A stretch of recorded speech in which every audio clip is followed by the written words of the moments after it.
손쉽게 새 옷을 구매하고 손쉽게 버리는 과잉의 시대. 이제 재활용을 넘어 새 활용이 주목받고 있습니다. 이것은 다 헌옷으로 만든 것이에요.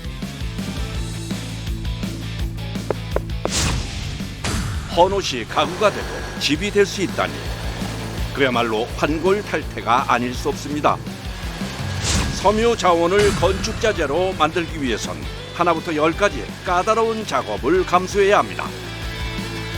섬유 패널은 세탁해도 옷이 변화가 안 생기는 것 같이 물에는 되게 강합니다.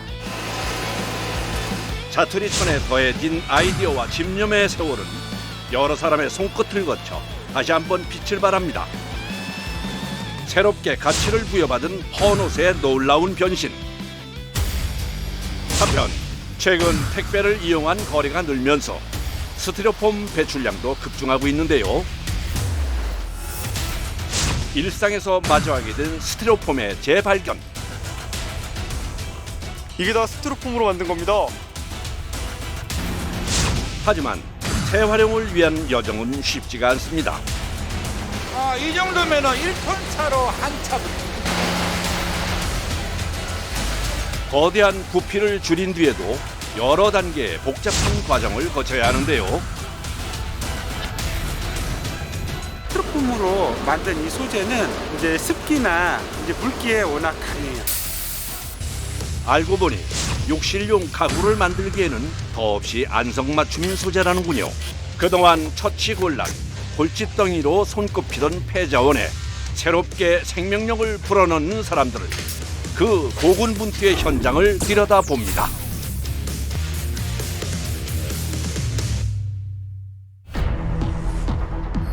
국내에서 한 해 버려지는 의류 폐기물의 양은 약 11만 톤. 게다가 2000년대 이후 꾸준히 증가 추세라고 하는데요. 세계적으로도 탄소 배출량을 늘리는 주 원인 중 하나로 지목되고 있죠. 자원 순환에 대한 고민과 적극적인 실천이 필요한 때인데요. 그런데 여기 버려지는 섬유 자원을 활용한 아주 특별한 집이 있습니다. 헌옷 12,000장 정도 양이 들어간 에코하우스입니다. 지금 외장재에 지붕재가 됐든 벽면이 됐든 바닥이 됐든 그리고 이 속 안에 들어가는 단열재 그리고 안에 인테리어 가구 전체 그 프레임만 빼놓고는 섬유 패널로 제작을 한 것입니다. 거실과 침실, 계단과 주방까지 헌옷으로 만든 집이라고는 다시 봐도 믿기지 않을 정도인데요. 흐물흐물한 천이 어떻게 건축재가 된 걸까요? 단면을 보시면은 여기는 외장재, 여기에는 그 외장을 보강해서 위해서 좀 단단한 고밀도 패널, 여기는 단열성 있는 거. 이거는 우리 파카잠바 같이 내외장 단열성 있는 거고 흡음이 되면서도 단열이 될 수 있는 그런 패널입니다. 다양한 섬유의 종류만큼이나 쓰임새 역시도 무궁무진하다는군요. 헌옷의 변신을 직접 확인하기 위해 찾아온 섬유 패널 생산 공장. 이른 아침부터 적재함을 가득 채운 트럭이 공장으로 들어서는데요.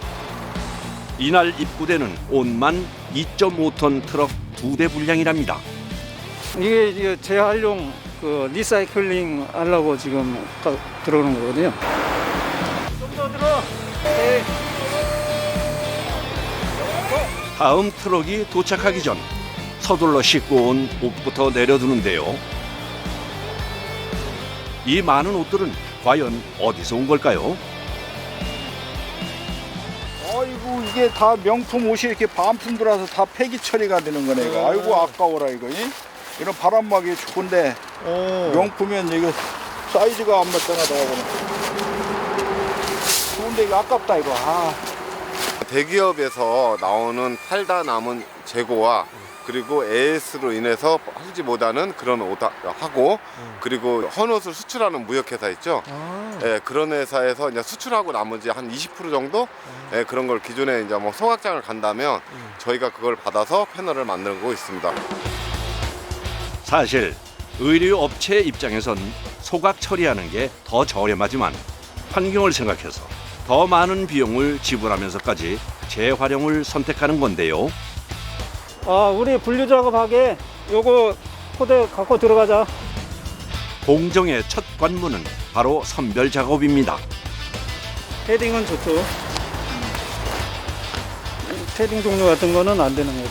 그게 저희들한테 필요한 그 의류하고 또 안 되는 의류가 있어요. 그러니까 그거를 분류하는 거예요. 다 되는 게 아니에요? 예. 이거 구스타운 같은 거는 이거 안에 있는 그런 것 때문에 이게 파쇄가 하면은 완전히 여기가 난리 나거든요.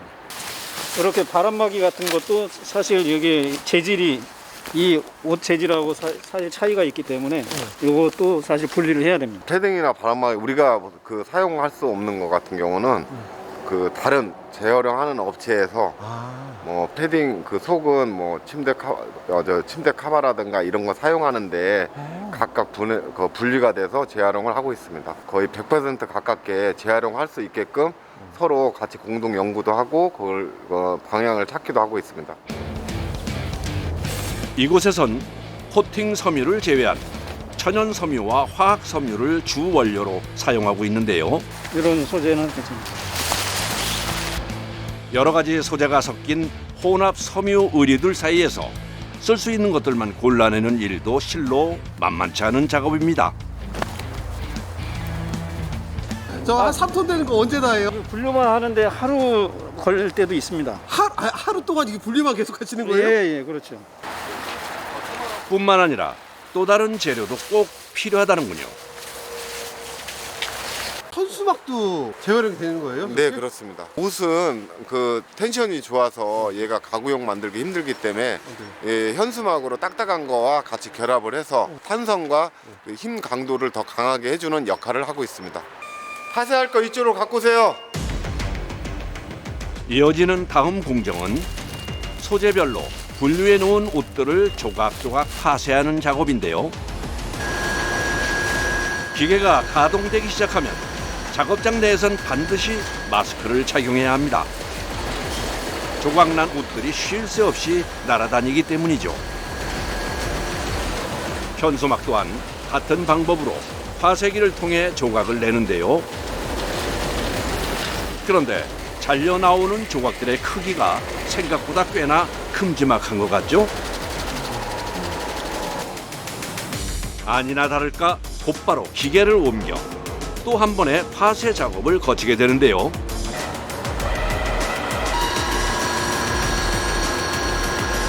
기존에 부직포 만들 때 쓰던 그 기술이 예전에 있었는데 옷마다 섬유마다 종류별로 될 수 있게끔 늘렸다 줄였다를 할 수 있게끔 개발했습니다. 그럼 개조를 하신 거예요? 네, 그렇습니다. 접착제를 사용하지 않고 오로지 물리적인 방식으로만 섬유 패널을 만들다 보니 개발 단계에서부터 숱한 시행착오를 겪어야 했는데요. 머릿속에 있는 아이디어를 제품화하기까지 자그마치 5년이나 걸렸답니다. 2차 파쇄기를 통과하는 사이 눈에 띄게 촘촘해진 섬유 조각. 1m짜리를 50cm에, 그 다음에 25cm에, 그 다음에 우리가 원하는 10cm에 이런 식으로 잘게 처음부터 10cm 하면은 거칠게 될 거 아니에요? 단계마다 잘게 부시는 거네요. 네네네. 어디 그뿐인가요?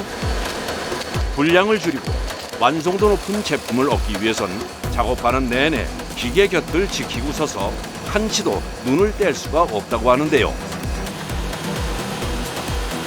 저 불규칙한 것을 이렇게 평평하게 해주느냐고 중간중간 봐주는 거예요. 불규칙하면 안 돼요? 네.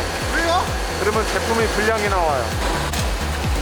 실밥들이 솜처럼 촘촘해지고 나면 기계를 아무리 틀어막아도 곳곳에서 꽃가루처럼 사방팔방 날아다니기 마련이죠. 작업을 하게 되면 미세한 먼지가 되게 많이 날려서 이게 제일 힘들어요. 여름에도 이렇게 마스크 쓰고 해야 되고 그럽니다. 한편 기계 반대편의 작업자도 수시로 확인해야 하는 게 있다는군요. 옷에나 이런 데에 붙어 있던 그 단추, 자쿠, 금속류들 이런 것들을 기계에서 분류를 하면서 파쇄를 해주거든요. 그런 것들 일정량이 쌓이면 이렇게 청소를 해주고 있습니다. 그야말로 애지중지하며 꼼꼼하게 살펴야 하는데요. 작업자들의 이런 수고 덕분에 순조롭게 파쇄 작업이 진행됩니다. 어느덧 막바지에 다다른 섬유 파쇄 작업. 몽글몽글 솜처럼 곱게 틀어진 상태인데요. 예, 1차 끝난 겁니다. 2차 공정에서는 종이같이 만들어서 층층이 싸는 제품을 만들 겁니다. 완제품 상태의 의류에선 한 올 한 올 섬유를 긁어내 솜처럼 뽑아낸 뒤에는 종이장처럼 얇은 부직포 형태로 겹겹이 쌓아주게 되는데요. 이렇게 탄탄하게 적층된 섬유층은 또다시 성형 과정을 거치게 됩니다. 아주 얇은 종이 같은 거를 몇백 장씩 쌓여가지고 압축과 숙성을 같이 한 것입니다. 이후에는 종류와 용도에 따라 가공 방법이 달라지는데요. 얘하고 똑같은 방식으로 하면은 같은 제품이 안 나옵니다. 소재가 다르기 때문에, 배합이 다르기 때문에. 그래서 원료가 다르면 온도나 어떤 그 압축의 방식도 좀 차별화가 있어야 됩니다.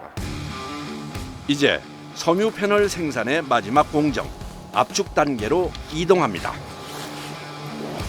집을 지어도 될 만큼 튼튼한 건축 자재로 만들기 위해선 그만큼 압축 과정이 중요할 수밖에 없는데요.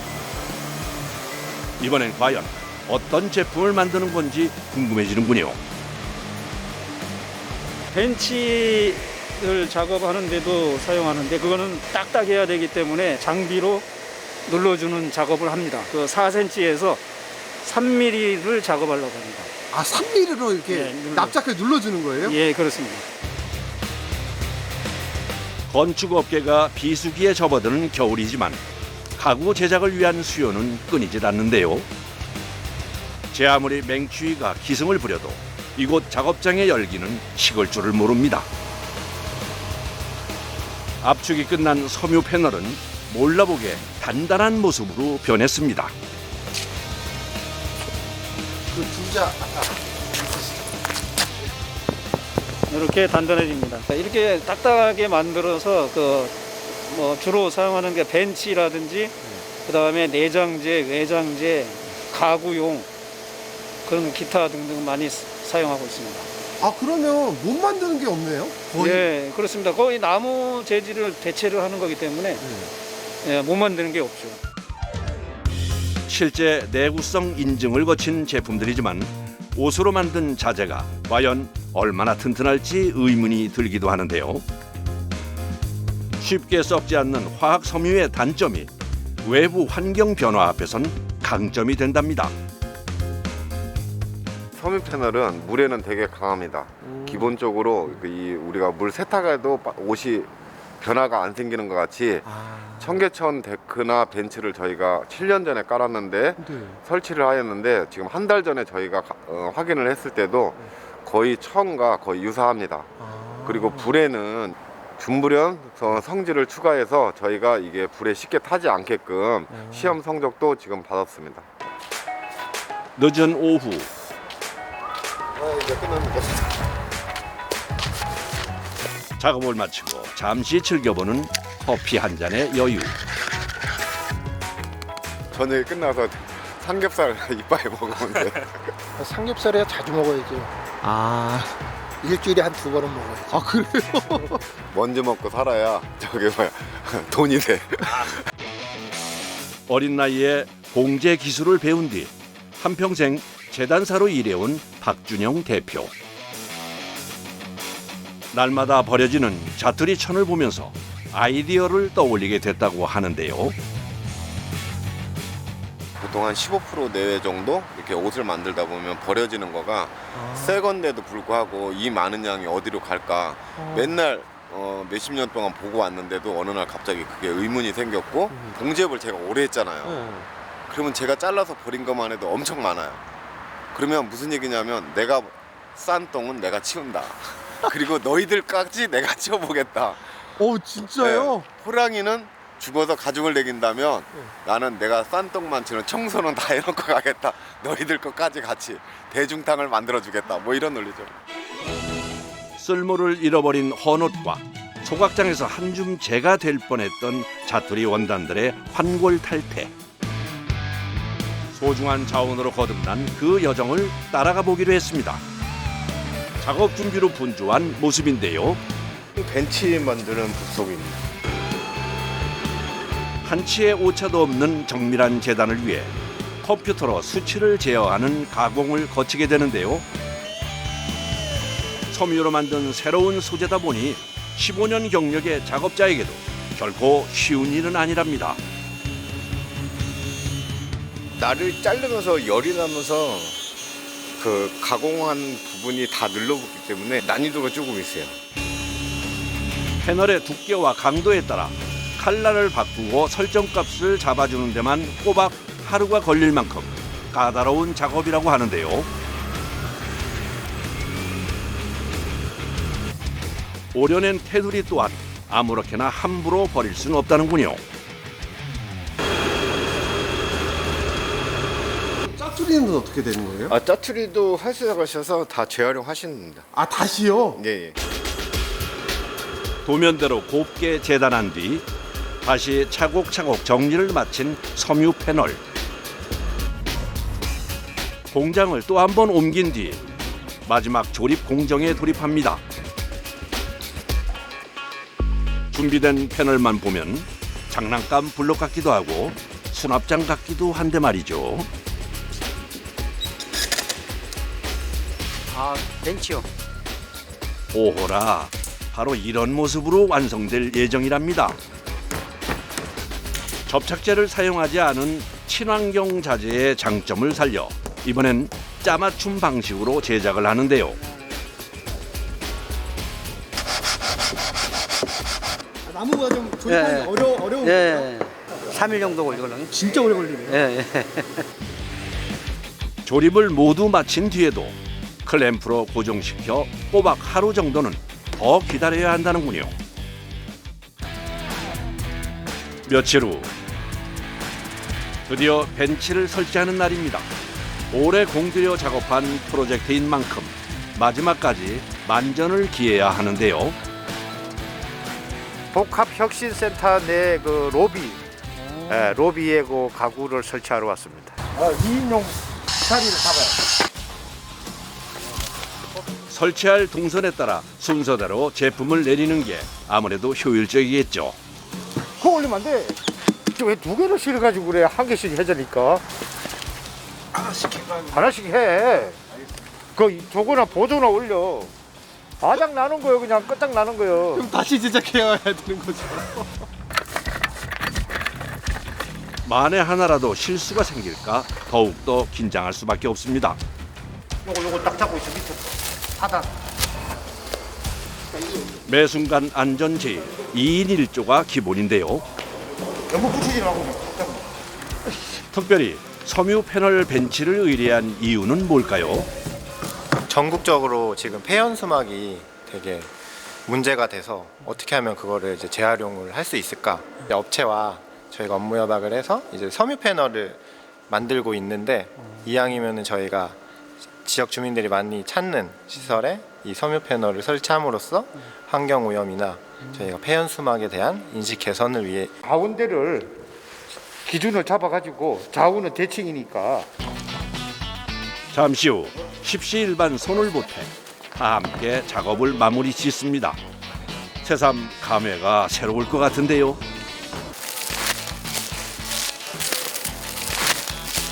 새로 태어나는 것 같아서 좋아요. 끝날 때까지는 끝난 게 아니죠. 마지막으로 작은 디테일 하나까지도 놓칠 수 없는데요. 수평 작업하는 거야.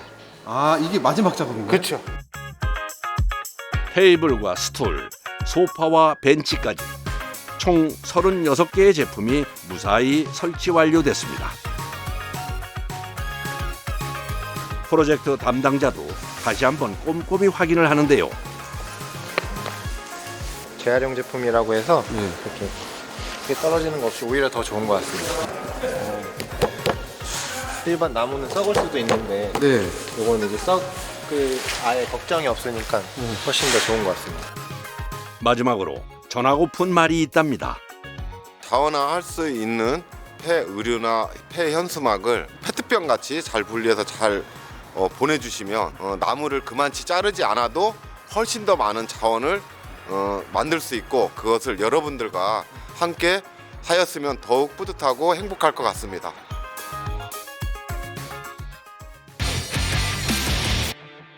경기도 화성의 한 재활용 업체. 꼭두 새벽부터 공장 앞에서 때 아닌 정체 현상이 빚어지고 있는데요. 스티로폼 수거해서 이제 여기 버리러 수거장에 들어온 겁니다. 오전 오후로 나눠가지고 좀 많아요. 40-50대 정도? 오전 오후 나눠서. 주말을 지나 월요일 아침이면 최대 70대까지도 수거 차량들의 행렬이 줄을 잇는답니다. 저마다 스티로폼을 가득 싣고 온 트럭들. 각각의 부피가 워낙 크다 보니 순식간에 산더미 하나가 생겨납니다. 속전속결 치고 빠져야 하는 바쁜 와중에도 봉지마다 위치를 바꿔 던져두는데요. 이거는 보시다시피 작은 거잖아요. 정말 각이고 우리가 배달하는 큰 거 이거 싸갖고 온 게 종류가 다른 거죠? 1600제곱미터, 약 500평 규모의 공장임에도 날마다 쏟아지는 물량을 모두 소화하려면 새벽 6시부터 밤 10시까지 쉴 새 없이 공장을 가동해야 한답니다. A급은 이제 그냥 투명하니까 A급 박스, 택배 박스는 A급으로 나오고 B급 같은 경우에는 이제 접시 같은 경우는 접시 자체에 색상이 있어가지고 그리고 또 거기는 음식물 그 색으로 해서 조금 변화가 있었어요. 그래서 B급으로 처리하고 있습니다. A급 같은 경우에는 좀 뭐 가격이 괜찮을 때는 1,000원이고 키로당이요? 예예. B급 같은 경우에는 뭐 좀 그 살 때는 뭐 한 700원. 현대 사회를 살아가는 이들에게 필요악이라 손꼽히기도 하는 스티로폼. 버려진 것에서 새로운 것으로 쓰임을 얻기까지 바로 이곳에서 그 긴 여정을 시작하게 되는데요. 재활용의 첫 번째 단계는 덕지덕지 붙어있는 각종 스티커와 테이프들을 떼어내는 일입니다. 분리배출이 제대로 되지 않아 작업자의 손을 거쳐야 하는 상자들이 너무나 많은데요. 1차 선별을 마치고 파쇄기로 들어가도 여전히 총천연색으로 알록달록합니다.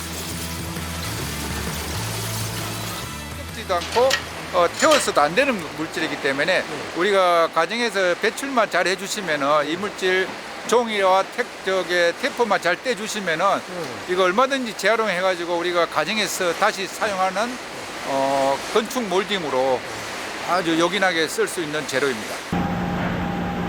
부족한 인력에도 각자의 위치에서 묵묵히 제 몫을 다 해내는 작업자들. 이 안 아파요? 위 안전 있어요.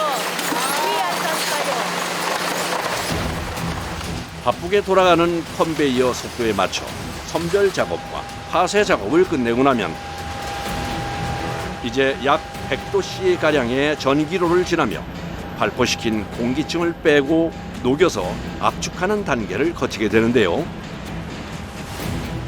방앗간에서 보던 가래떡처럼 압축된 상태로 뽑혀져 나오는 스티로폼. 스티로폼을 1차적으로 녹인 인코트라는 겁니다. 1차 재생 원료인 인꽃은 보관과 운반을 보다 효율적으로 하기 위해서 약 10kg 단위로 또아리를 틀어 끊어내게 되는데요. 이 정도면은 1톤 차로 한 차분입니다. 그만한 크기가요? 예예. 그럼 부피가 엄청 줄어네요. 예예예. 거의 한 100분의 1 정도. 스티로폼만 하면은 부피가 너무 많아가지고 다음 과정에 그 쓰기가 좋게 하려고 이렇게 하고 있습니다. 공기층을 빼고 플라스틱의 일종인 폴리스티렌 수지로 되돌아간 인곳. 뒤를 이어 찾아간 2차 공장에서 또다시 변신을 꾀하게 되는데요. 그 사이 돌덩어리처럼 딱딱하게 굳은 인곳을 서둘러 작업장에 내려놓습니다. 1차적으로 그 스티로폼을 해서 저기 이물질을 제거를 해도 이런 식으로 다 이렇게 종이라든가 비닐 이런 게 많이 붙어 있어가지고 이런 것도 다 제거가 돼야 되거든요. 그래야 이제 우리가 마지막으로 저기 몰딩을 만들 수가 있습니다. 근데 제거를 하려면 이제 이렇게 분쇄를 해야 네네네. 이곳에서도 작업 전 보호장구 착용은 필수인데요. 소리가 많이 나왔어요. 예, 없으면 시끄러워요. 자, 분쇄 시작하세요.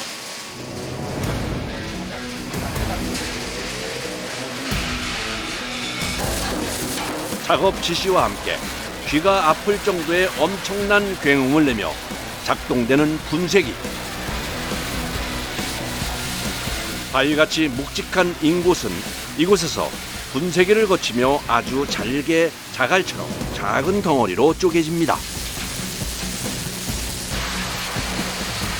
작업이 끝난 분쇄물은 지하 공간을 지나 맞은편 저장고에 모이게 되는데요. 조각난 단면을 보아하니 마치 광산에서 캐낸 원석 같기도 하죠. 구슬이 서말이라도 꿰어야 보물이 되는 것처럼 분쇄된 인곳은 또 한 번 제 한 몸을 뜨겁게 불사르는 용융 과정을 거쳐야만 한답니다. 게다가 전기로에 입장하기 전 먼저 거쳐야 할 통과 의례가 있습니다. 특정 비율을 맞춰가지고 배합을 해주면은 색이 이제 원하는 색으로 나올 수 있게 배합을 하는 거죠. 배합을 뭐 어떤 식으로 하는데요? 여기 보시면 이거는 좀 하얗잖아요. 흰색을 바탕색으로,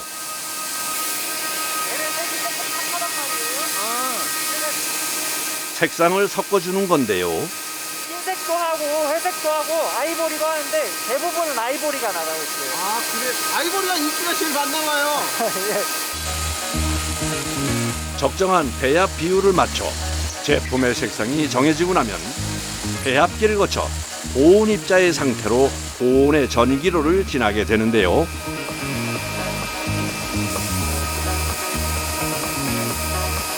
이렇게 200도 온도로 가열해가지고 녹여서 같은 믹스하는 과정입니다.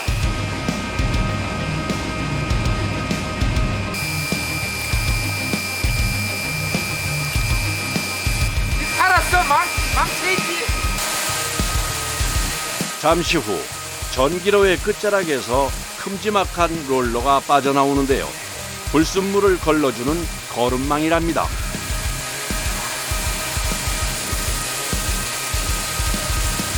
순식간에 온도가 떨어지며 끈적하게 눌러붙기 시작하는데요. 지체할 시간이 없습니다.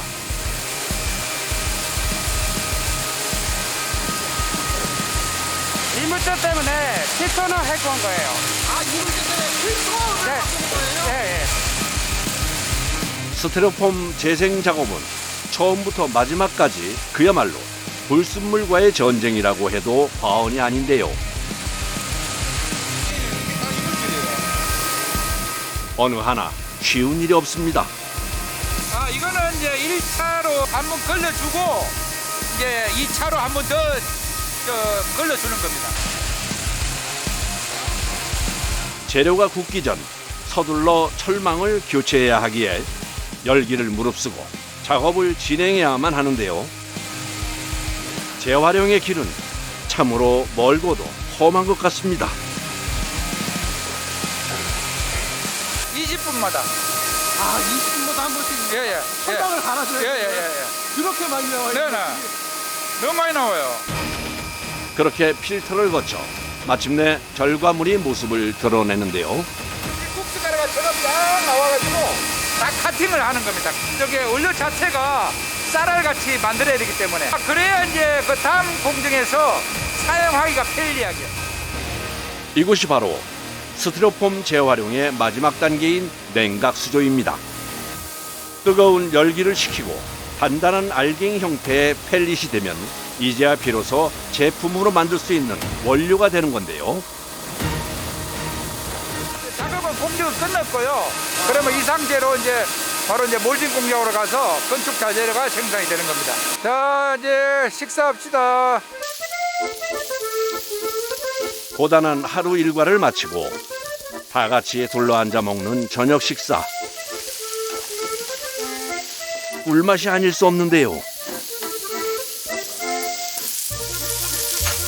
24시간은 이제 일을 하기 때문에 이 친구들은 이제 저녁을 먹고 지금 이제 주간하고 교대를 이제 곧 하려고 지금 미리 밥을 먹고 있습니다. 미얀마에서 미얀마에서 오셨어요. 많이 생각이 나서 가고 싶었는데 돈이 뚝 벌어가다니까 힘들지만 그냥 사자니까 우리한테 잘 해줬으니까 우리도 고마워하고 그냥 여기서 계속 내가 일할 거야. 그래서 한 식구 아니겠습니까? 이제 재활용을 넘어 재활용의 단계로 넘어가 볼까요? 앞서 생산했던 펠릿 상태의 원료를 싣고 본격적인 제품화 과정으로 옮겨가는데요.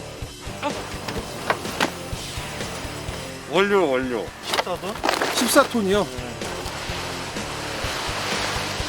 한눈에 봐도 어마어마한 양이지만 이곳에서 하루에 사용하는 원료만 자그마치 30톤 규모라고 하니 아직 절반밖에 들어오지 않은 셈입니다.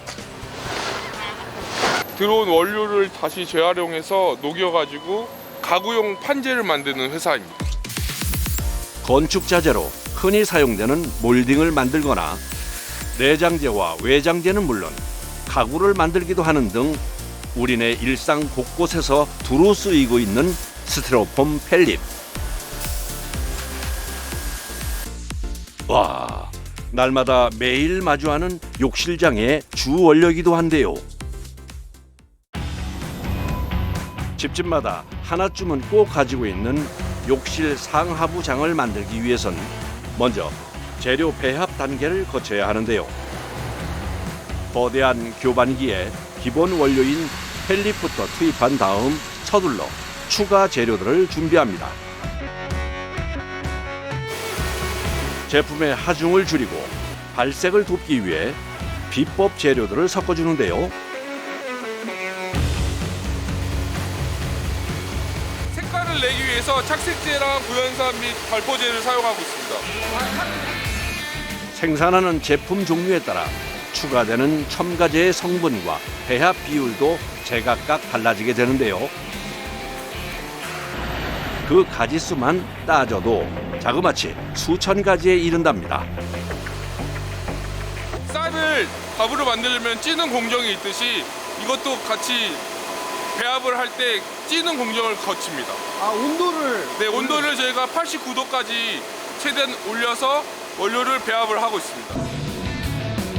뿐만 아니라 고열에서 토출되는 원료를 빠르게 안정화시키기 위해 약 30분가량 냉각 과정까지 거치게 되는데요. 냉각이 끝나면 여기 보이시는 파이프를 따라 원료 자동 배합 시스템으로 옮기게 됩니다. 바로 자동으로 기계가 빨아들여서 각 기계로 분출을 해주고 있습니다. 파이프를 따라 벽을 넘어가면 재료를 녹이고 뽑아내는 과정이 이어진다는군요. 저희 공장은 지금 15개 라인 있고 한 라인당 30m 정도 됩니다. 일반적으로 2.4m 이상 길게 출하되는 건축 자재의 경우 제품을 식히기 위한 냉각로는 그보다 몇 배는 더 길어야 한답니다. 게다가 생산 라인을 따라 설치된 온도계만 무려 7개인데요. 제각각 설정값을 다르게 맞춰야 한답니다. 날짜별로 품목별로 세팅하는 그 값이 달라가지고 그거 이제 작업자들이 알기 쉽게 기록을 해놓는 겁니다. 품목이 뭐 몇천 가지 되죠. 사정이 이렇다 보니 보기만 해도 머리가 아플 지경인데요. 고정해야가 이거 제품이 정확하게 나와요. 제품마다 다 달라요. 금형이 제대로 달궈지기 전 맨 처음 나오는 부분의 경우 색상도 모양도 불완전한 상태이기 때문에 실제 제품으로 쓰이진 않습니다.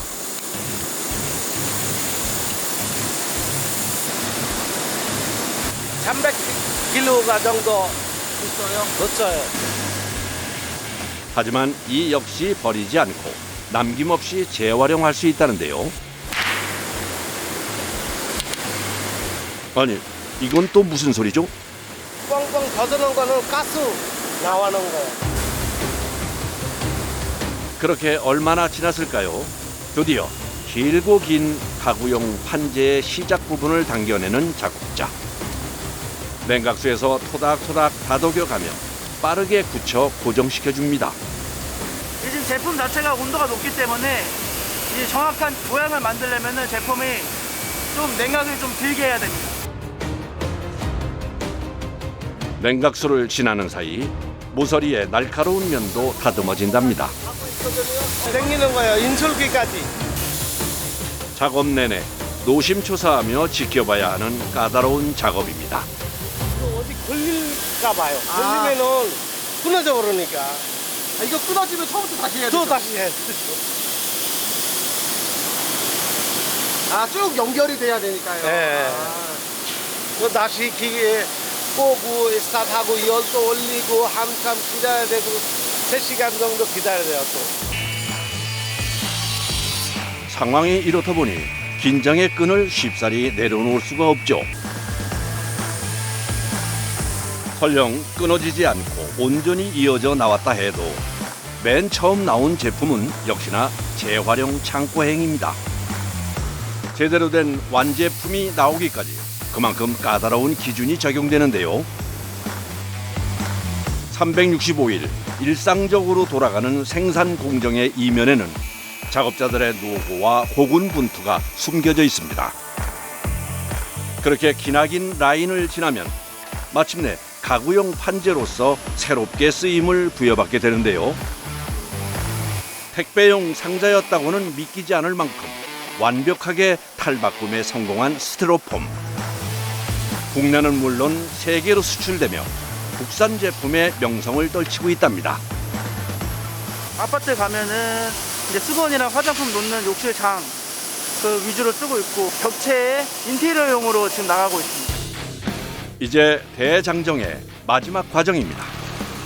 욕실 상하부 장을 조립하는 공장인데요. 5,600제곱미터, 약 1,700평 규모의 드넓은 공장에서 하루 최대 400여 개의 욕실용 가구를 생산하고 있는데요. 욕실장이랑 하부장 그리고 각종 거울들을 만드는 공장입니다. 스티로폼으로 만든 이 소재는 이제 플라스틱 소재다 보니까는 이제 습기나 이제 물기에 워낙 강해요. 뿐만 아니라 세균이나 곰팡이에도 강한 데다 색상과 무늬까지 다양하게 생산되고 있어 욕실용 가구를 만들기에는 더없이 안성맞춤인 소재랍니다. 최근엔 정해진 규격 사이즈보다 개인의 기호에 맞춘 비규격 제품을 많이들 찾는다는군요. 원자재로 자르는 작업이거든요. 자르시려고요? 예. 근데 회색을 고르셨나요? 회색이 잘 나가요? 네, 회색하고 요즘은 회색하고 화이트가 좀 많이 잘 나갑니다. 주문 제작 상품이 전체 생산량의 약 30%가량을 차지하게 되면서 작업하기는 조금 더 까다로워졌는데요. 특히 재단 과정에서 매번 설정값을 바꿔줘야 하기 때문에 작업 시간이 2배 이상 늘어났답니다. 제품마다 다른 규격, 다른 디자인의 도면을 사용하는 탓에 여러 번 교차 확인을 진행하는데요.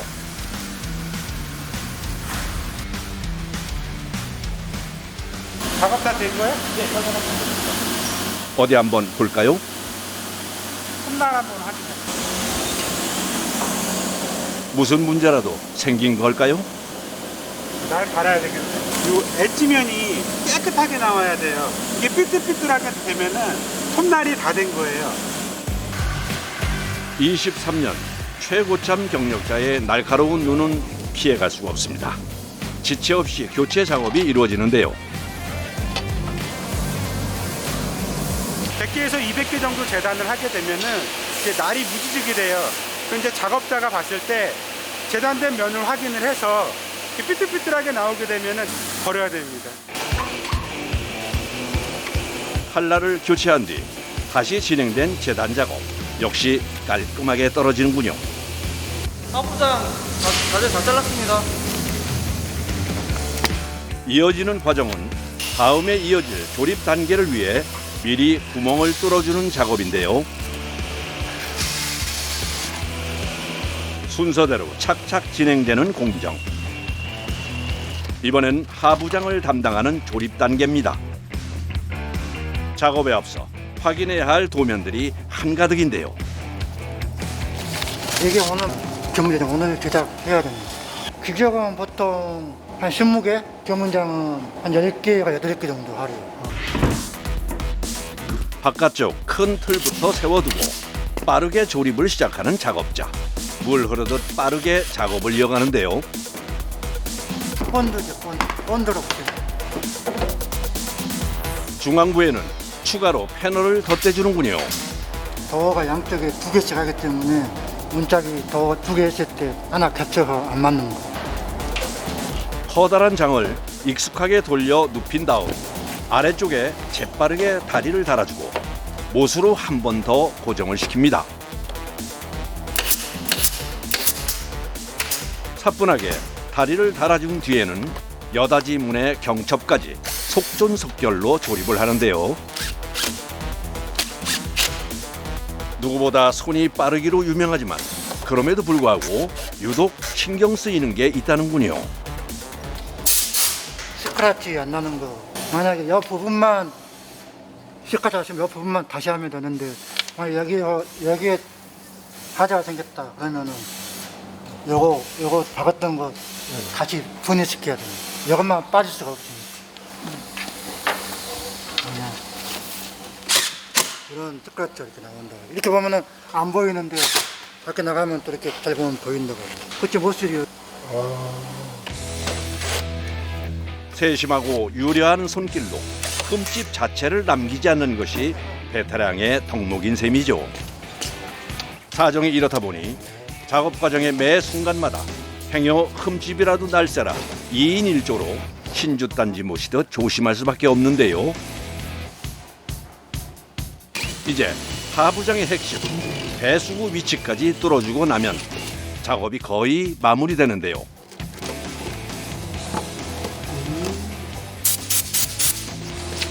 여기에 인조 대리석 상판과 세면대 도기까지 짝을 맞춰주면 이곳에서의 공정은 끝이 납니다.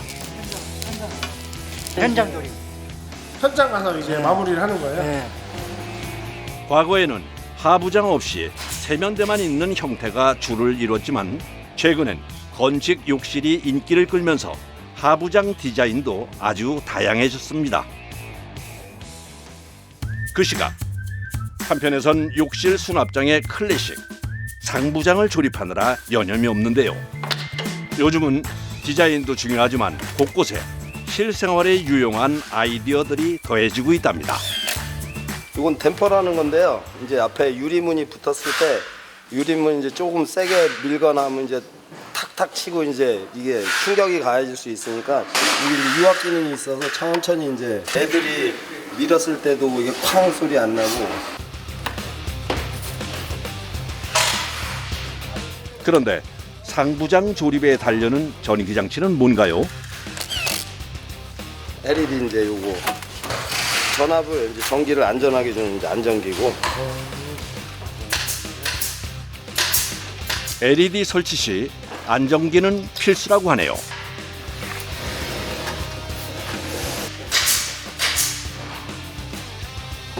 편의를 위한 콘센트 작업까지 합니다.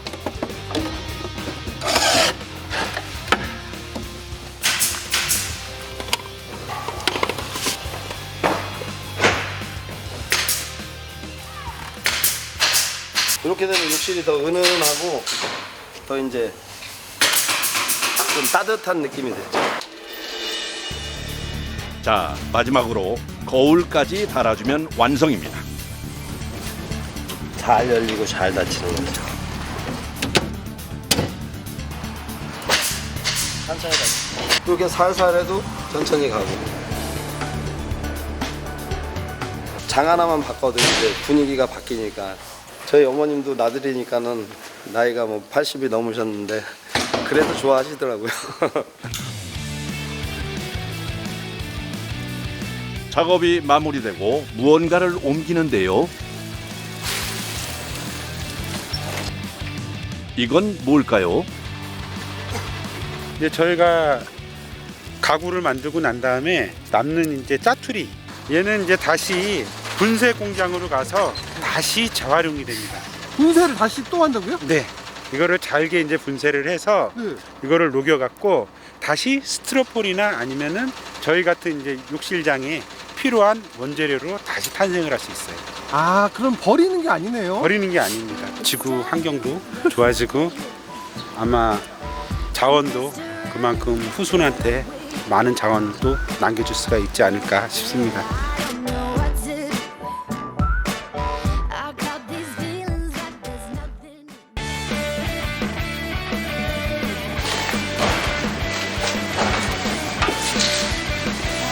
이 차에는 한 220개 정도 싣고 또 다음 차 2대가 더 와서 더 실어요. 오늘 같이만 나가면 정말 행복하죠.